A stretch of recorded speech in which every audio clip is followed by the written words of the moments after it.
اچھا ہمارا بریک کے بعد ہم واپس آ گئے ہیں. آپ نے لاسٹ ختم کیا تھا جو اس بچے کو نیبلائزر دیا تھا آپ لوگوں نے وہاں پر سٹوری ختم ہوئی تھی. اس کے آگے کنٹینیو کریں please. It was an experience in itself, but on the next step I want to introduce, of course, my team with whom we went. These are the two brothers who accompanied us, Sajjad bhai on the left and Imam on the right. So these are my business partners as well. Alhamdulillah, we got together, and I just wanted to share that snap before continuing, because that was important. And also on the left picture, you can see the person taking the selfie is the owner of the hotel. I told you about that. Some brother called from the workshop that I know a person who owns a hotel there. It was actually a pretty good resort, but why I wanted to share is that not only did he make our entire stay for free, he accompanied us wherever, alhamdulillah, we went, and helped us in whatever was needed, and guided us, because he was a local out there. And on the right, I wanted to share, of course, my alhamdulillah 30-year-old car, which went places where it shouldn't have. So I needed to give the credit where it's due. Alhamdulillah. So as the things continued, alhamdulillah, that was around 8 or 9 days we stayed there. We came back, but alhamdulillah, since as I said, that I did some live videos out there, and there were brothers and sisters contacting me, those whom I didn't even know, and more funds started coming in, and that's where I got really afraid. We all three got really afraid, because this is amana, and we wanted to make sure that our niya and everything remains steadfast. So what we did was get in touch with different organizations. We still weren't singling out any organization, but we partnered with different organizations. But the condition was that it's not going to be giving you money and you do stuff. It's basically, we are going to do it with you, because this is amana, and this is something that we want to make sure that is being utilized properly. And alhamdulillah, few of the organizations came forward, and there were more organized works after that, like shelters, making homes, medicines, treatments, creating clinics out there. یہ تھوڑی سی چیز explain کیجیے گا عامر, کہ یہ آپ کو دوسری organization کے ساتھ پارٹنر کرنے کی ضرورت کیا پڑی, اور اس کا آپ کو فائدہ کیا ہوا ان کے ساتھ پارٹنر کرنے کا؟ Right. Basically, the funds were coming in, as I said, coming in, and these were more than what we could handle by the 3 people, individuals that we were. And we needed more field work, organized field work, and of course, a proper accounting to ensure that the funds are utilized properly. And of course, once the refugees started settling, the army took over the organizing, and that was very helpful. But then the foundation started coming in, NGOs, different NGOs, United Nations got involved. So these funds, we also didn't want, to make it in a way that, these are disorganized funds and, illegal income or something like that. So we wanted a proper channel to make these works properly, but at the same time, not succumb to the more known organizational method of keeping a percentage for their management and stuff and salary, and then giving some to the needy. But we wanted 100% utilization. I didn't have much concept of that at that time. Of course, alhamdulillah, once I started doing it more, giving more time to it, I got myself to understand the methods and everything. But at that time, we just knew that we needed more manpower, human resource, with the amount of money that's alhamdulillah was coming in. We didn't want to stop that. یہ عامر, یہ possible ہے کیا, مطلب ہے کہ آپ کے مطلب ہے کہ پھر اس کے بعد آپ لوگ کے جو خرچے ہیں, ٹریول اپ اینڈ ڈاؤن, اور وہ کس 100% آپ نے کہا یو وانٹڈ ٹو اسپینڈ, جو بھی پیسے باہر سے آ رہے ہیں یو وانٹڈ ٹو اسپینڈ, سو یہ آپ نے کیسے مینیج کیا؟ That's the thing. As I said, that once we started continuing with this work and everything, we realized that, of course, and Allah bhi isliye Quran mein hi bol diya hai, jo even zakat fund, those who are managing, you can have someone a portion of it for those who are managing it. But at the same time, we know how the organizations work here. Here means not in Bangladesh, everywhere in the world, that lion part is actually taken on management, And if you're even taking 30% or 40%, that's, I would say, a land part, because these are like money dedicated for poor people. So there should be a reasonable amount that's being spent on the management, on the people. Yes, these are all halal. But at that time, we were thinking like, we need people who thinks like us. That was next to impossible. So but still, we got, alhamdulillah, few organizations. We worked closely with started working with 3 or 4 organizations at that time, where we thought that, where our mindset matches.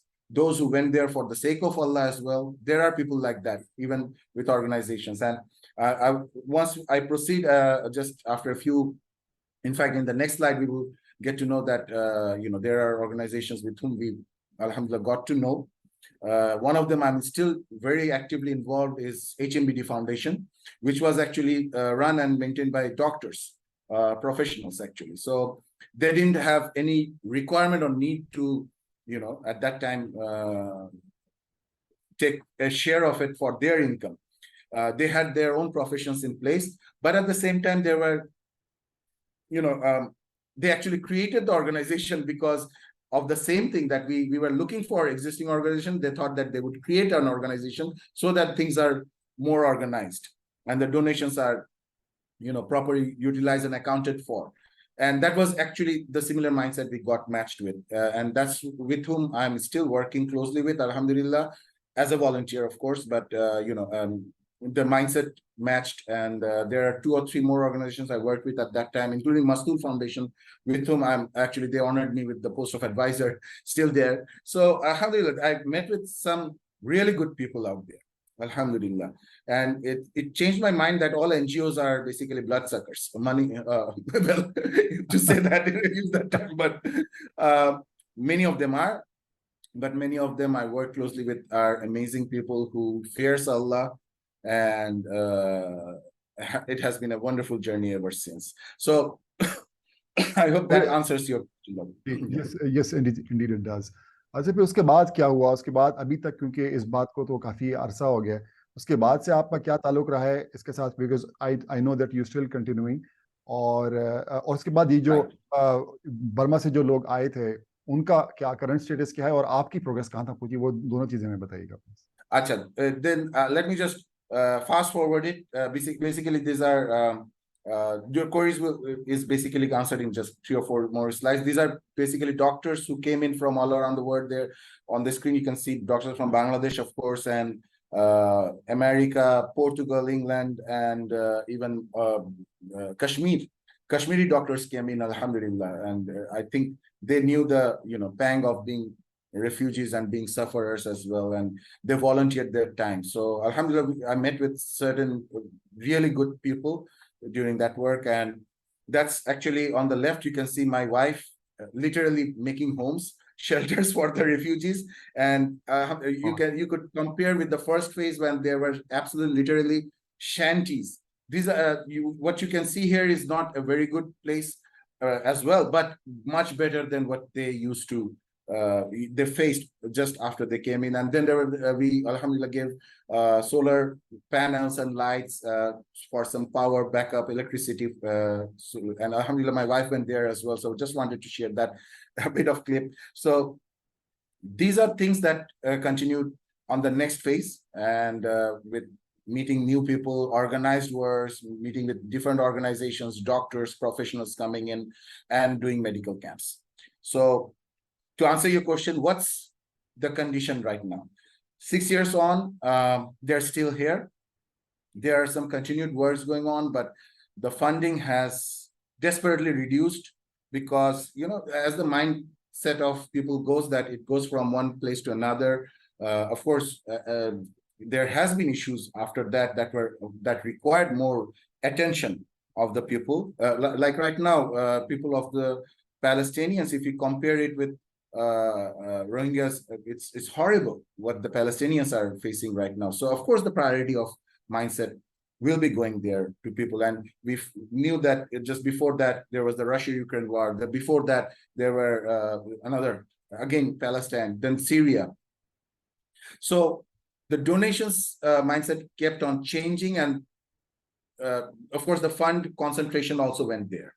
But these people can't stop existing, right? So they are still here, and it's working at a reduced cost. But what, alhamdulillah, what we are doing or continue to do is, there are actually hospitals and schools out there, because the government also promoted learning centers to be created so that the children can get educated, which they did not get access to when they were in Myanmar. Actually, they weren't able to get education, neither were they able to get any treatment. So alhamdulillah, in terms of that, I would say alhamdulillah, so far things are pretty organized and going well for them. But the solution will not happen until they are sent back to their homeland, and that's what they want to do, or majority of them wants to do. They want to go back. But till now, there seems to be, they're caught in, I would say, kind of international politics. They're victims of it. And right now, we don't see any solution going forward. So just as I was saying that, I wanted to share some of the works that are continuing over here, alhamdulillah. This is at the HMBD Foundation I told you about. There is 2 health posts, which is hospital, 2 dental units, 3 learning centers, what they call office school.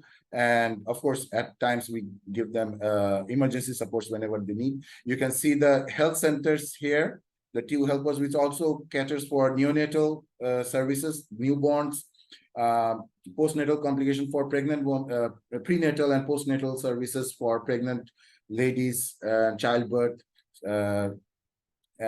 These are also specialized kind of services provided over there. And as these are the pictures from the dental units we have, as you can see on the banners as well. These funds have now are coming in a more organized channel, getting alhamdulillah from all around the world. This dental unit is supported by Japan, an organization from Japan from JISP, and 3 learning centers where they're still, yes, they're, as you can see, they're learning, they're studying on the floor. That's their school. But alhamdulillah, they're at least getting some concept of education. This is a bit of part of video of the school. Our brother from North, I want to introduce him as well. He's actually a khatib in USA. Alhamdulillah, he comes here. We got to know, alhamdulillah, as I said, many brothers and sisters throughout the world. So he regularly comes with this from, I think so, a couple of months ago when he visited the camps again. This is the school of আলহামদুলিল্লাহ, ভালো আছো? Kalim teacher ভালো আছে? আলহামদুলিল্লাহ। So these are darlings out there of the camps. I just hope that they have a better future. Refugee camp is not a future for anyone at all. So, and as things would happen, 10 million, 10 lakhs people, 1 million people residing on open space in mountains. Still, they have homes and everything, but regularly we face fire incidents over there. So our team is, alhamdulillah, there, who provides emergency support for fire victims in the Rohingya camp. Whenever that happens, we hope that we always pray that this doesn't happen, but this does on a regular matter, actually. So that's something we keep an emergency team ready for at any time, whenever there is a fire or any kind of emergency needs. This is just the activities of Rohingya camps. And once we, the reason why I concentrated first on Rohingya camps is that that's how it started. But then we realized that, throughout Bangladesh, there are actually places where I would say the living condition is far worse than Rohingya camps. And I'm not, that's joking. Amazing. Yes. Sorry, sir. I didn't get you. I said कि ये तो बहुत unbelievable सी बात लग रही है कि absolutely अंदर वहाँ उन कैंप से भी ज़्यादा बुरे हालात हैं. Exactly, sir. And this is, I wouldn't have believed it myself if I didn't go to places. And there are certain, we call that CHOR, CHOR. These are areas, small islands, where populations are residing, but there is no communication going on over there. And these are the regions the most neglected ones, despite all the development throughout the country and the whatever development we have. And of course, there are now efforts to have a hospital or a clinic at every kind of district or area that we have, subdivision as well, but union level. But most of the times, these things are not populated with doctors, so there is acute lack of healthcare. Alhamdulillah, education sector, I would say, is much better compared to what it was maybe 30 years ago. But, there are very sorry state, in fact, in Bangladesh for certain areas, which I was even shocked that the Rohingyas are getting regular healthcare. But there is actually future in Tangai, where we went there and found out that, it's the first time they're seeing a doctor in 12 years. No doctor went there. And this is inside Bangladesh. And one of the only reason is that the communication is not possible in an easy way, because you need to take a boat ride for a few hours to reach those areas. And that's what I figured that might be the only reason why people are not going there. And that's the target we took upon ourselves, that we need to reach areas where things are not where people are not being able to reach easily. And also within Dhaka as well, you would be surprised to know that there is a community of Biharis. We call them stranded Pakistanis, and they are here as refugees since 1971. And their living condition, I'm not joking when I tell you this, that their living condition is far worse than what the Rohingyas are facing. And they basically were people without any nation, because Pakistan refused to take them. And well, they were here in Bangladesh declaring themselves that, we want to go to Pakistan, and therefore Bangladesh said that then you have to take refugee status for your own protection. Or else after 1971, there was, the unfortunate scenarios that was happening on both the sides. And for safeguard, I would say that they were given the refugee status. But this never got solved. I think so. It was just a couple of years ago that finally Bangladesh government said that enough is enough. You are now Bangladeshi citizens. You are staying here, might as well be, citizens of this country. And this generation actually of the Bihari refugees appreciate that fact. But just as a passing, I wanted to let you know that even inside Dhaka, there are slums of Biharis and slums where Bangladeshis resides as well, which is far more worse in the living condition than what the Rohingyas now are facing. Alhamdulillah, they are doing good, but their solution of the Rohingya situation solution is going to happen only when they go back. So just wanted to let you know about these areas of activities of HMBD Foundation, with whom I'm most closely involved. As I said, I'm not part of any organization officially. But this is an organization I love to work with closely, because Alhamdulillah, as I said, where our mindsets and niyah matches, Alhamdulillah. So they also, in fact, started, I would say, more in an official way right after the Rohingya refugee crisis, because of the same reason that they wanted a more organized approach. But then since then, they have, Alhamdulillah, started working with these areas. And some of the things I will just browse by. But as you can see, we have, Alhamdulillah, made a stamp throughout Bangladesh, wherever possible, wherever was required. And these are places we targeted where normal or regular organizational or NGO activities are not there, except for, of course, the loan sharks, which most of the NGOs here, unfortunately, tend to do in terms of, in the name of development, they give out small loans with high interest, and well, it's haram khors everywhere. So it's and that's, we literally see the evil side of interest when we go to these villages, that there are NGOs working there, but instead of actual development, they are giving out loans in the name of development, and within few months they are taking away their cattle, their even homes, because they can't repay. Really? So, Unki kya yes, ghar le lete hain?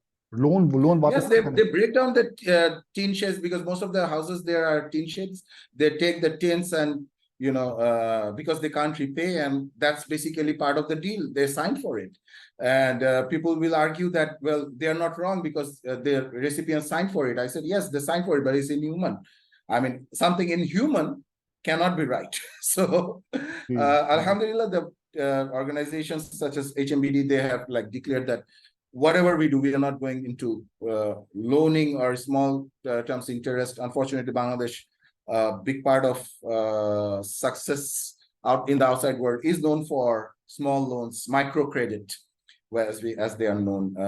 And there are organizations which got famous, got kudos from Western world because, well, they could reach, they could use them to reach areas, remotest areas, where they couldn't otherwise have reached with the concept of interest.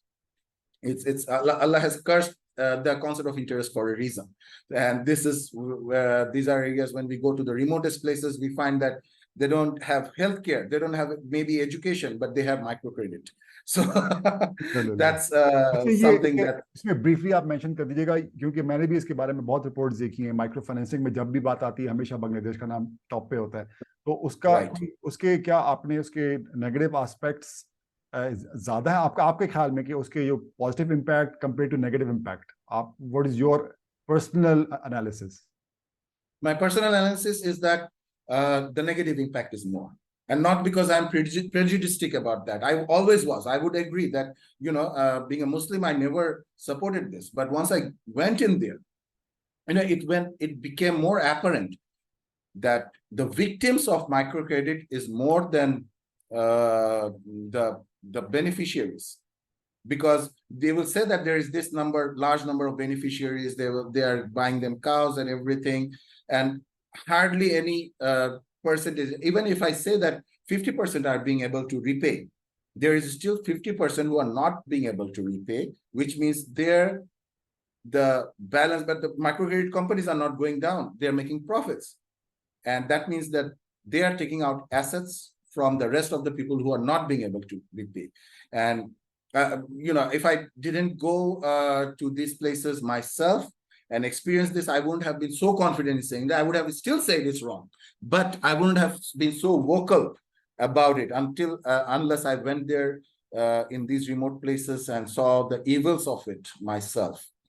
I wouldn't, but if I'm being absolutely fair, I wouldn't say that this is completely, something that of course needs to abolish, but something that didn't bring out any positive results. But because for certain people who could repay, there was positive results. But the overall system, the overall economic concept, if you look at the macro level of it, did Bangladesh get rich due to microcredit in village level? No, it did not.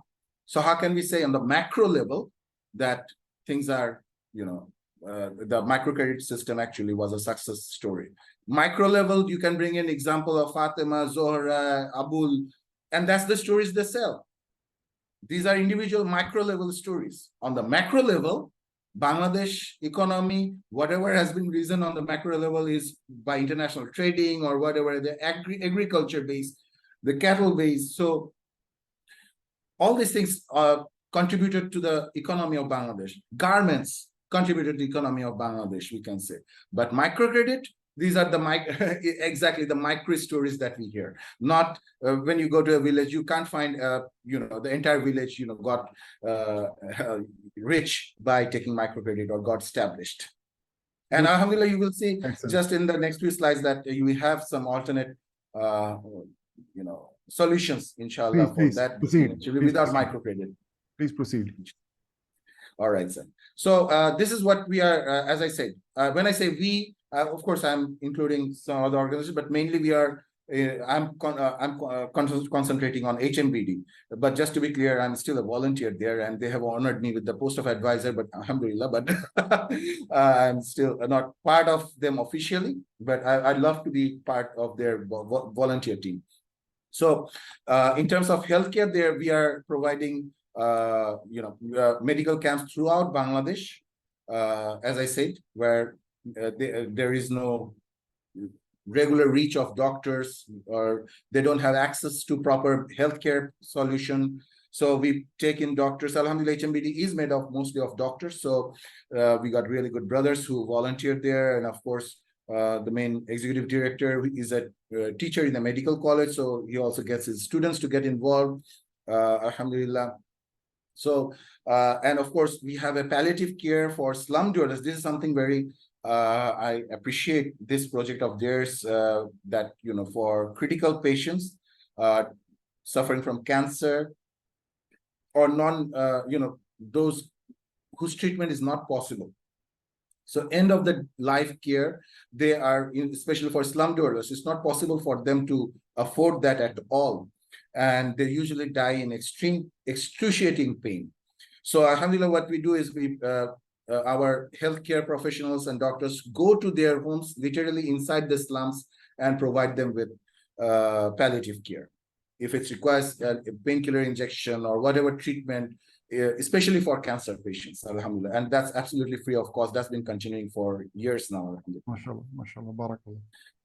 And in terms of school, we have, alhamdulillah, different schools and coaching centers throughout Bangladesh. We repair or reconstruct school buildings, as well as provide support for education, the contents of it. And alhamdulillah, this is something that I personally would like to, I won't say take credit for, but alhamdulillah, Allah's, you know, provided us with that facilities that we are now planning and implementing online education to remotest of villages, schools in remotest of villages. So with that, and that concept came during the COVID, when even our children were doing online classes. And of course, for them, entire of 2 years were, you know, lost for the students in the villages, because they didn't have online facilities. So it initially started with providing them online facilities so that their education is not stopped. But then we realized that if we can provide them with online facilities, we can provide them with really good teachers from Dhaka and maybe abroad as well. And, you know, they can, as a starting thing, they can, you know, get access to better education compared to whatever a village teacher might be able to teach them. And as a starting point, we have taken English language skills, because we found, even as I said, that I was a teacher, and even in my early days as a teacher, I found that there are many students coming from village who are more brilliant than many of the urban children. So, but the main issue is that despite their brilliancy, they are not confident. And one of the major reason is language barrier. They are not confident in English. And thus, when they come here in Dhaka for further education, especially in colleges and universities, they are unable to rise up to their potential. So as a start of that, we thought that we will start with absolutely primary level English, not as necessarily as a language, but also to build up their you know, confidence. So here we see one of the classes going on with that. Alhamdulillah, it's in recent past, and it's actually my wife teaching the online classes. Alhamdulillah, she's also a volunteer for this, along with my daughter. Alhamdulillah.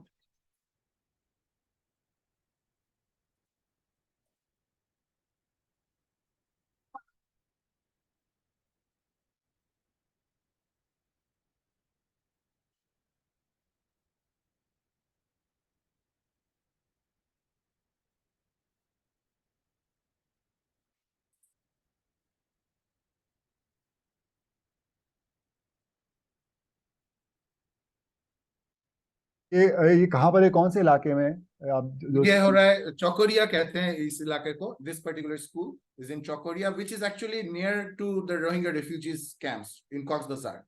So it's in southern end of Bangladesh, and this is an experimental project that you can say. Inshallah, we plan to implement this in more places. And alhamdulillah, this is a project we target for madrasa students specifically, because they have the least amount of exposure to the general education.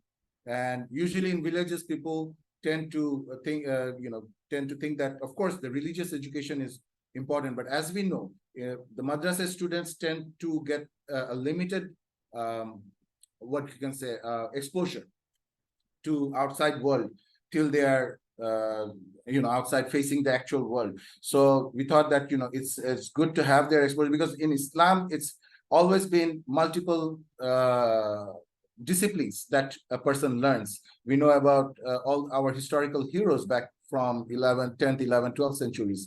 So but the madrasa education or syllabus design right now is made to make them either imam or muazzin, or just a limited amount of jobs that they're doing. So wanted to exposure that they learn this, of course, the madrasa education, keeping that intact, keeping the religious knowledge intact, giving them the exposure for building up the confidence and the communication skills, inshallah. MashaAllah, barakallah feek.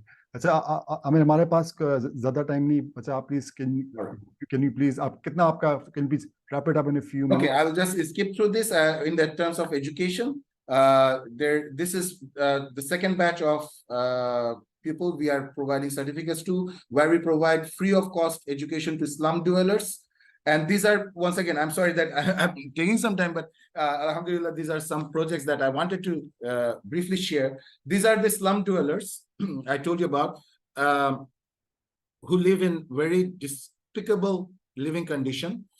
Many of their parents are actually beggars, and they actually could not continue their normal education. They were dropouts, and many of them actually went into the life of drugs and abuse. And alhamdulillah, from there, at least a limited number of people we could gather and train them with IT skills, because it's too late for them to continue with their academic education, because maybe most of them have got 4 or 5 years already missing from their education.